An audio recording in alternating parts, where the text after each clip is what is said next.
பெற்றோர்களுக்கு வீடுகளுக்கு சுத்தி இருந்தீங்கன்னா நான் உங்களுக்காக தான் பேசிட்டு இருக்கேன்.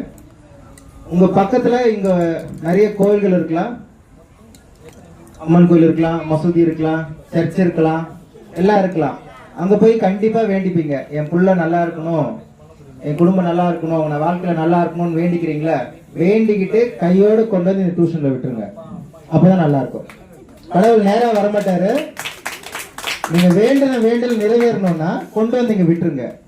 ஈவினிங் 4-5 மணிக்கு கொண்டு வந்து இங்க விட்டணும் அந்த வேண்டிட்டு, அதே மாதிரி காலையில 9 மணி ஸ்கூல்ல போய் விட்டுறணும். அப்பதான் அந்த வேண்டுதல் நிறைவேறும். ஒண்ணு.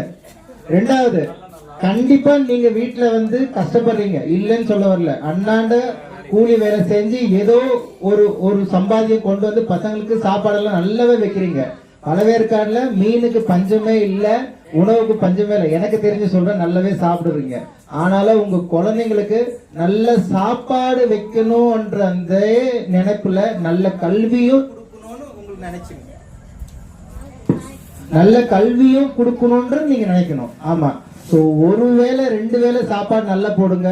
இன்னொரு வேளை சாப்பாடு நல்லா போடும்போது இன்னைக்கு படிச்சியா, ஸ்கூல்ல என்ன கத்துக்கிட்ட, ஸ்கூலுக்கு போனியா, டியூஷனுக்கு போனியான்னு கேட்டு நைட்ல சாப்பாடு வைங்க. இன்னைக்கு நான் சொல்றேன், உங்க புள்ள நல்லா இருக்கணும். நீங்க என்னதான் போய் 10 மணி நேரம் இல்ல 20 மணி நேரம் நீங்க உழைச்சாலும் உங்களோட வெறும் உழைப்புனால மட்டுமே உங்களோட தலையெழுத்து இன்னைக்கு மாறாதுன்றதை நான் எழுதி தரேன். ஆனாலும் ஒரு நாளைக்கு ஒரு 8 மணி நேரம் ஸ்கூல், 6 மணி நேரம் ஸ்கூலுக்கு போயிட்டு 1 மணி நேரம் இங்க படிச்சாங்கன்னா அடுத்த 5 to 10 வருஷம் உங்க தலையெழுத்து மாறும். இதுதான் படிப்புடைய ஒரு மகத்துவம்.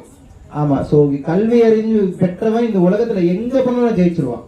அதனால உங்க குழந்தை பலவேற்காடுல பிறந்த குழந்தை எப்படி இதே ஒரு தீவு கிராமம் ராமேஸ்வரத்துல பிறந்த ஒரு குழந்தை இன்னைக்கு உலக தலைவரா இருக்காரோ, அதே மாதிரி யார சொல்றேன், அப்துல் கலாம சொல்றேன். இதே மண்ணு தான், இதே கடற்கரை தான், இதே கவுச்சு நாத்தம் தான், இதே கஷ்டம் தான். அன்னைக்கு அம்மா ஆன்னு பார்த்த ஒரு வானத்துல இன்னைக்கு அவர் பேரு சொல்லாத உலக நாடுகள் கிடையாது. அதே மாதிரி இன்னைக்கு பலவேற்காடுல சித்ரா மாதிரி இருக்கிற பெண்களோட பேரு, குழந்தைங்களோட பேரு நாளைக்கு உலகம் சொல்லணும் அப்படின்னா நீங்க கடவுளை வேண்டிட்டு டியூஷன்ல கொண்டாந்து விட்டுருங்க. மிஸ்ன்னு ஒருத்தங்க இருப்பாங்க, இன்னைக்கு நாங்கெல்லாம் இருப்போம், நாளைக்கு அந்த ஒரு மிஸ் தான். இன்னைக்கு 1 2 3 4 5 6 7 பேர் இருந்தோம், 8 பேர் இருந்தோம், இந்த குழந்தைங்களை எங்களால அடக்க முடியல.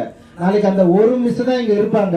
உங்க குழந்தைங்களும் அவங்களை திட்டுவாங்க, ரொம்ப அமக்கலம் பண்ணா ஒரு அடி கூட அடிப்பாங்க.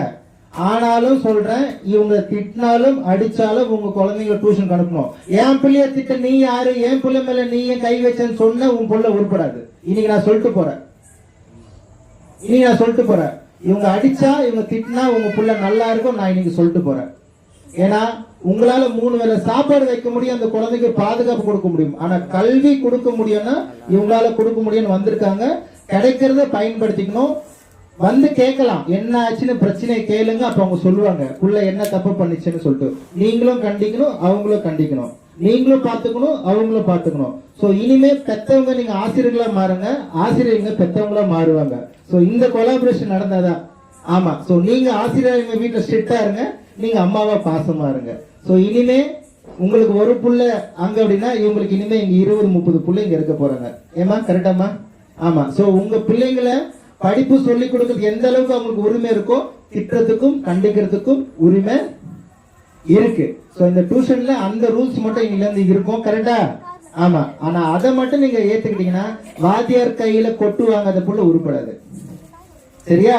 சோ இனி வாத்தியார் இந்த அக்கா. ஸ்கூல்ல அதே கதை தான். ஸ்கூல்ல மிஸ் திட்டினாலும் ஏத்துக்கணும், படிக்கணும், படிச்சு எப்படியாவது படிக்கணும்.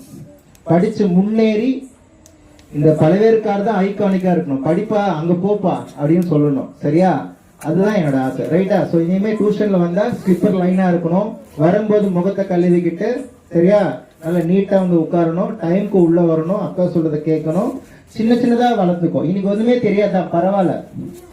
ஏ தெரியாது, பி தெரியாது, ஆ தெரியாது, எனக்கு அம்மான்னு எழுத தெரியாது, எனக்கே ரொம்ப நாளா தெரியாம இருந்தது.